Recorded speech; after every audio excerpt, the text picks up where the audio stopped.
मजा कौन सा है जिसके पीछे पूरी की पूरी दुनिया भाग रही है? सेक्सुअल प्लेजर्स की तरफ, सेक्स की तरफ। कुछ लोग मैं देख रहा हूं जो स्पेशली जो एज में थोड़े से ज्यादा हैं वो ऐसे हो गए मेरी ये बात सुन। अरे भाई ये क्या बोल दिया, SEX, ये वर्ड कहां से मुंह से बाहर आ गया?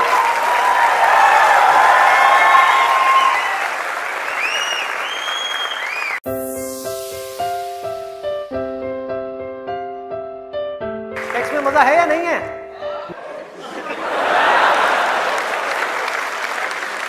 शर्म नहीं आ रही पब्लिक में? यस, अरे बहुत मजा है। कौन कहता है मजा नहीं है?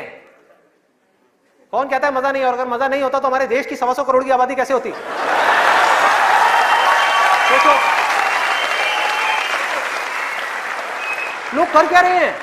एक स्टूडेंट की लाइफ की एक बहुत बड़ी प्रॉब्लम है जिसके बारे में कोई बात ही नहीं कर रहा, जिसके बारे में कोई बात ही नहीं कर रहा। स्टूडेंट्स की हिम्मत नहीं हो रही है बात बोलने की यहां पर, क्योंकि बहुत सारे और भी लोग बैठे हुए हैं। लेकिन जड़ क्या है प्रॉब्लम की, मैं वो समझ सकता हूं क्योंकि मैं उस फेज से निकल चुका हूं। मैं कोई 50 साल पुराना आदमी नहीं हूं। हाँ।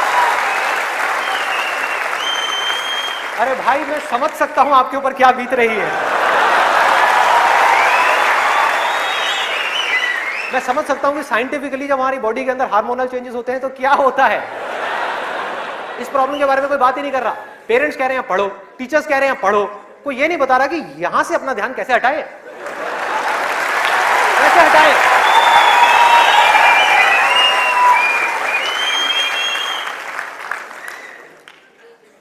अब वो भी क्या बताएंगे, वो खुद अपना ध्यान नहीं हटा पाए वहां से।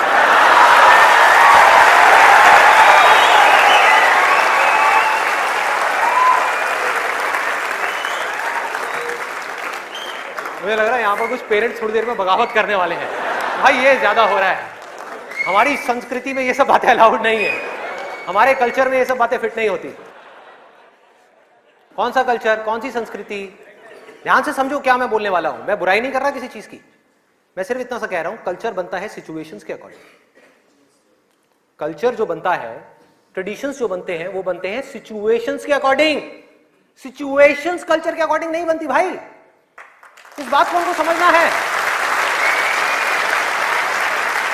कि ये जो कल्चर बना था आज से 1000 साल पहले वो बिल्कुल परफेक्ट था उस 1000 साल पहले वाले टाइम के हिसाब से। आज के हिसाब से कैसे भाई, कैसे लगाओगे इन सब बातों को यहां पर? आज के टाइम में कैसे अप्लाई करोगे? जब सेक्स करने के लिए आज से अगर हम पीछे चले जाएं, मे बी 500 साल पीछे चले जाएं, तो अगर आप पेरेंट्स हो, आपको अपने बच्चों को इन सब गलत कामों में जाने से रोकना है, अगर इसको गलत कहें तो, हाँ, इन सब कामों में जाने से रोकना है, तो आप क्या कर सकते थे? उसके हाथ पैर बांध करके उसको कमरे में लॉक कर दो, और जब शादी की एज हो उसकी फटाफट से शादी करा दो, या चाइल्ड मैरिज करा दो ना, जरूरत ही क्या है, आगे बढ़ना ही मत दो उसको, फटाफट से चाइल्ड मैरिज, 5-6 साल का है, चाइल्ड मैरिज कराओ, काम खत्म। उस टाइम के हिसाब से वो ठीक था, आज आप कैसे रोकोगे? और मैं सिर्फ सेक्सुअल प्लेजर्स उनकी बात नहीं कर रहा जो फिजिकल लेवल पे है, वो तो है ही है, एक मेंटल लेवल पे भी है कि if somebody wants to do that, आप रोक नहीं सकते अपने बच्चों को। उनके मोबाइल में, उनके लैपटॉप में, उनके कंप्यूटर में उनको सिर्फ कुछ बटन दबाने हैं, और बटन दबाने के बाद में अपने दिमाग में जो वो चाहे वो कर सकते हैं, उनको कोई नहीं रोक सकता। तो उनको कैसे रोका जाएगा? कैसे रोकेंगे? उससे बड़ी कोई पावर चाहिए उनको रोकने के लिए, बल्कि रोका भी नहीं जा सकता। उस माइंड को जो इधर जा रहा है कोई और डायरेक्शन दी जा सकती है। We can change the direction of the mind.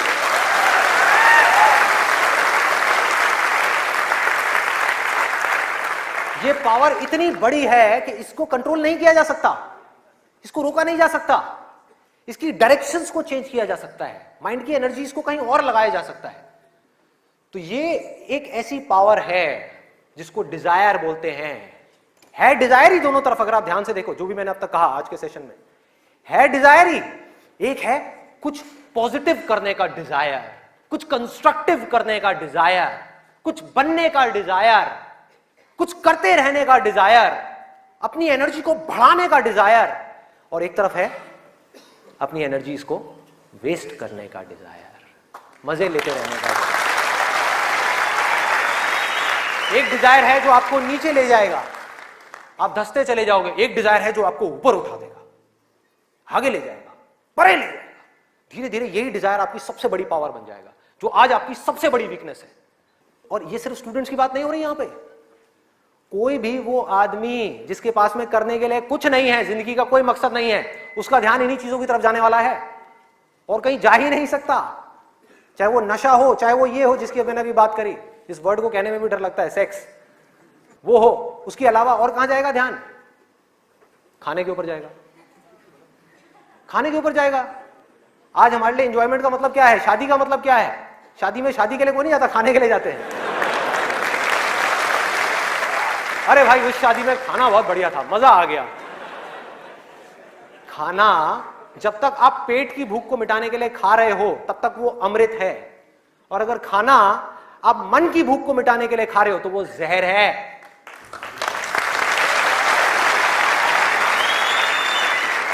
ये सारी बातें हमको पता है अंदर तक, लेकिन जड़ क्या है?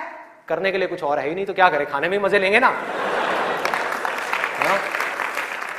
या तो करने के लिए और कोई ढंग का काम हो, कोई और मकसद हो जिंदगी में, कोई डिजायर हो, उसको तो पूरा करें। है ही नहीं तो क्या करें? यही करो ना, खाओ पियो मस्त रहो। एनर्जीज कहां चली गई? खाने के ऊपर चली गई, क्योंकि खाने में मजा है। कौन कहता है खाने में मजा नहीं है? अरे बहुत मजा आता है। आपको जो फेवरेट खाना है वो आपके सामने आ जाओ और खाए जाओ खाए जाओ खाए जाओ, क्या फर्क पड़ता है?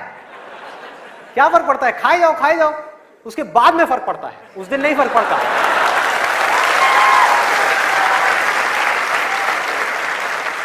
जिस आदमी की बॉडी ठीक काम नहीं कर रही, उसका माइंड किसी भी हाल में ठीक काम कर ही नहीं सकता,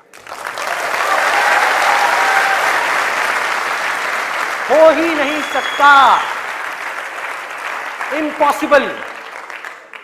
यही बात बुद्ध ने भी कही थी आज से 2500 साल पहले, कि अगर हमको अपने माइंड को क्लियर रखना है, शार्प रखना है, फोकस्ड रखना है, कंफ्यूजन्स को खत्म करना है, तो हमको अपनी बॉडी के ऊपर काम करना ही पड़ेगा और कोई दूसरा ऑप्शन नहीं है।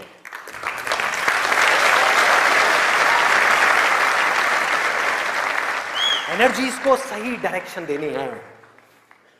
वो एनर्जी जो खाने पीने में जा रही है उसको लगाना है एक्सरसाइज में, उसको लगाना है खेलने में, उसको लगाना है फिजिकली वर्कआउट करने में, कुछ करने में, अपने टेस्ट को धीरे धीरे बदलने में।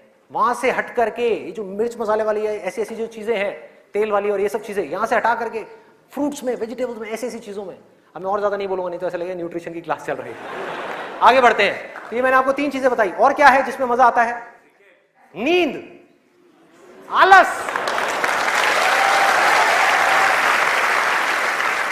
सोने में बड़ा मजा आता है।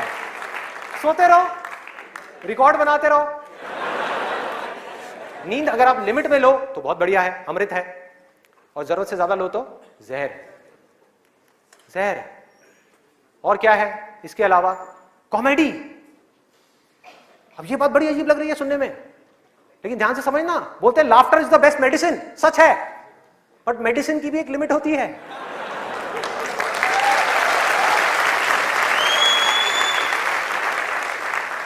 आपने 2 घंटा लग करके पढ़ाई करी, दिमाग का दही हो गया, उसके बाद में बैठ करके आप 15 मिनट के लिए कोई कॉमेडी वीडियो देख रहे हो इंटरनेट पे, वो तो ठीक है, लेकिन पूरा दिन बैठे बैठे बस कॉमेडी की तरफ ही घूमते रहो तो क्या होगा? व्हाट्सएप के ऊपर कॉमेडी जो, अरे वाह ये बहुत बढ़िया है, अरे ये बहुत बढ़िया है, अरे मजा आ गया, वाह क्या बात है, ये वो। कॉमेडी है एक थके हुए माइंड को रिलैक्स करने का नाम। वो माइंड जो थका हुआ है उसको रिलैक्स करने के काम आती है कॉमेडी। बट इसी रिलैक्सेशन से अगर आप अटैच हो जाओ तो क्या होगा? बर्बाद कर देगी। समझो ये गोली की जैसी है। जो डिप्रेशन पेशेंट्स होते हैं उनको रिलैक्स करने की गोलियां दी जाती है, उनके माइंड को रिलैक्स करने की मेडिसिन दी जाती है। लाफ्टर भी ऐसी एक मेडिसिन है जो नेचुरल है, लेकिन वो भी खतरनाक है अगर जरूरत से ज्यादा आप उससे अटैच हो जाओ। अजीब लग रही है ना ये सारी बातें सुनने में, जो नॉर्मल बाहर की दुनिया से बिल्कुल अलग है। लोग क्या बोलते हैं? अरे हंसते खेलते रहो, की फर्क पैदा है, भूल जाओ। भूलने से कुछ नहीं होगा, सोने से कुछ नहीं होगा, हंसने से कुछ नहीं होगा। आपकी जो प्रॉब्लम्स की जड़ है वो वहीं की वहीं पड़ी हुई है। जड़ जो है वो वहीं की वहीं है। जड़ क्या है कि आपकी जिंदगी का कोई मकसद ही नहीं है, आपके पास में करने के लिए कुछ है ही नहीं, तो खाली दिमाग शैतान का घर। तो करना क्या है कि एक तरफ है मजा, एक तरफ है दर्द, इन दोनों के बीच में एक बैलेंस क्रिएट करना है। बैलेंस क्रिएट करना है।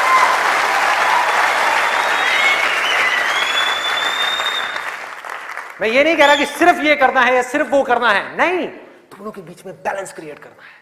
अरे मैं भी मूवीज देखता हूं, मैं भी बहुत कॉमेडी शोज देखता हूं, मैं भी बहुत मजे करता हूं, अपनी जिंदगी को खुल करके जीता हूं, लेकिन साथ साथ में बैलेंस क्या है कि वो काम जो करना जरूरी है, उसको करने के लिए जो मैं करना चाहता हूं, चाहे उसको करने में कितना भी दर्द क्यों ना हो, उस दर्द को सहने के लिए मैं तैयार हूं।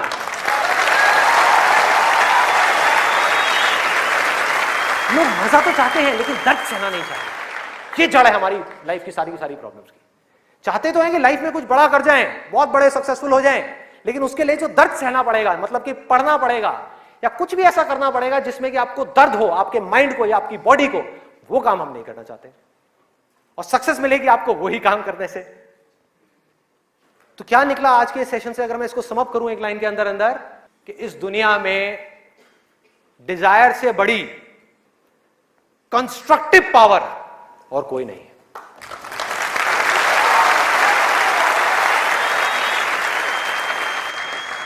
सब कुछ बदला जा सकता है अपनी जिंदगी में भी और इस पूरी दुनिया में भी। इस पूरी की पूरी दुनिया को एक नई डायरेक्शन दी जा सकती है उस डिजायर की वजह से, अगर ये डिजायर सही डायरेक्शन में है तो। यही डिजायर अगर गलत डायरेक्शन में चला जाए तो इससे बड़ी डिस्ट्रक्टिव पावर भी इस पूरी दुनिया में और कोई नहीं। जो लोग ऑलरेडी एक पर्टिकुलर एज पे पहुंच चुके हैं, मैं उनके लिए नहीं बोल रहा, लेकिन आज यहां पर जो स्टूडेंट्स बैठे हुए हैं, जिनके आगे अपनी पूरी की पूरी जिंदगी पड़ी हुई है, उनको यह फैसला करना होगा भाई।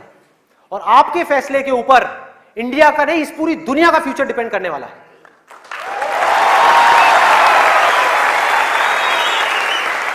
आपका फैसला सिर्फ आपकी जिंदगी नहीं बदलेगा, अरे इस पूरी दुनिया को बदल देगा। क्या फैसला करोगे आप? किसको चुनना है और किसको छोड़ना है, किसको लिमिट में करना है और किस तक जाना है। जिस तक जाने में डर लग रहा है, उस डर को फेस करना है, उस दर्द को सहना है। कैसे? तो अंदर से सिर्फ एक चीज बोलते रहना है, सिर्फ एक लाइन, कि मुझे जिंदगी में कुछ करना है, मुझे कुछ करना है, मुझे कुछ करना है, मुझे कुछ करना है, मुझे कुछ करना है, मुझे कुछ करना है, मुझे कुछ करना है, मुझे कुछ करना है, मुझे कुछ करना है, मुझे कुछ करना है, मुझे कुछ करना है, मुझे कुछ करना है, मुझे कुछ करना है, मुझे कुछ करना है, मुझे कुछ करना है, मुझे कुछ करना है, मुझे कुछ करना है, मुझे कुछ करना है, मुझे कुछ करना है, मरते दम तक करना है, करते रहना है, चाहे कुछ भी हो रहा है, मुझे करते रहना है, मुझे हार नहीं माननी, मुझे कुछ करना है, मुझे कुछ करना है, मुझे कुछ करना है। इसको छोड़ना नहीं है, इसको पकड़ करके रखना है। आसान है, बहुत आसान है। अंदर से जिस दिन आ गया ना कि मुझे कुछ करना है और वो करना भी आसान है, अरे तो कौन रोकेगा आपको भाई? सोचो, बढ़ो आगे। मेरा टाइम गया, आपका टाइम शुरू।